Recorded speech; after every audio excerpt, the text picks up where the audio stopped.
Hello everyone, I am Aryan Shukla with Spotting the Error.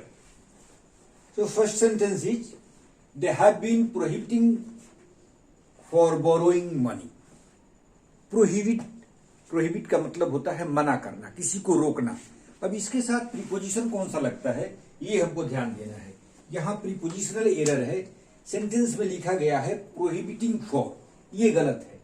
Prohibit के साथ preposition from लगता है, prohibiting from, तो ये गलत है। यहां हमें लगाना है प्रोहिबिटिंग फ्रोम।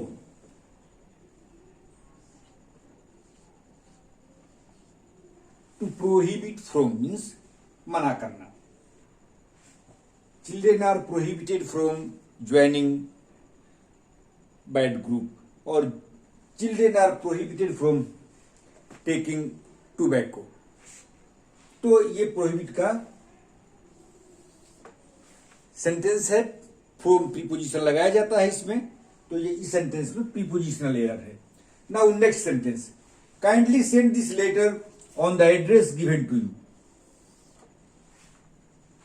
इस सेंटेंस में भी प्रीपोजिशनल एरर है, यहां ऑन द एड्रेस नहीं होकर के होगा at the address.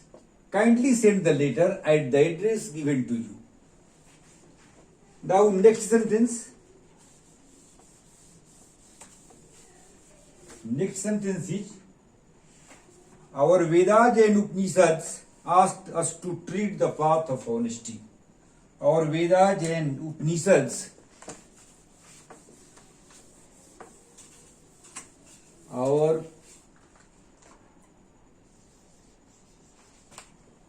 Vedas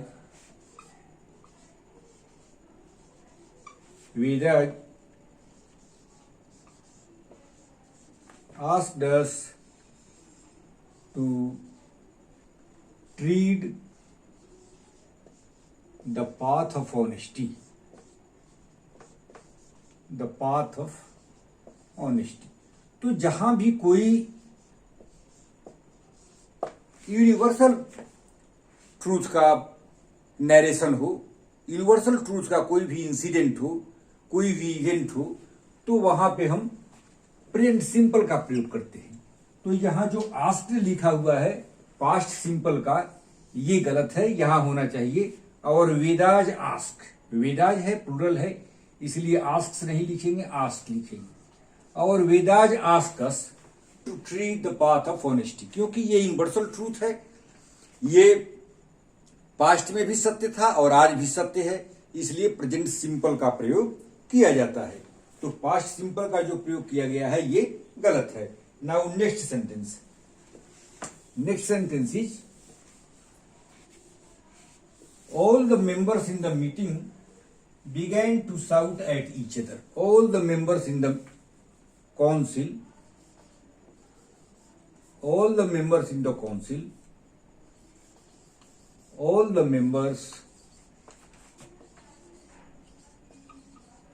the members in the council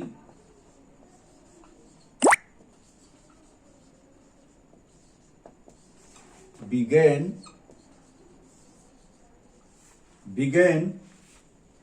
shouting at each other.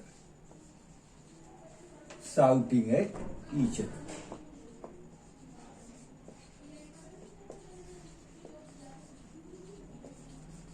यहां प्रोनाउन से रिलेटेड एरर है।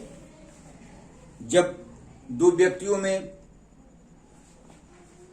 की बात की जाती है तो हम ईच अदर का प्रयोग करते हैं, और जब दो से ज्यादा हो, दो से ज्यादा के संबंध में बात की जाती है तो वन अनदर का प्रयोग किया जाता है। तो यहां भी ईच अदर के बदले वन अनदर का प्रयोग होगा, क्योंकि काउंसिल है, काउंसिल में मेंबर्स की संख्या दो से ज्यादा है, तो यहां ईच अदर का प्रयोग नहीं होकर के वन अनदर का प्रयोग होना चाहिए, one another. So friends, 5 sentences with errors were there. I have explained where was the error, and the explanation of the error was also provided to you. Now it's your duty to revise it and remember it. Thank you very much. See you next time tomorrow.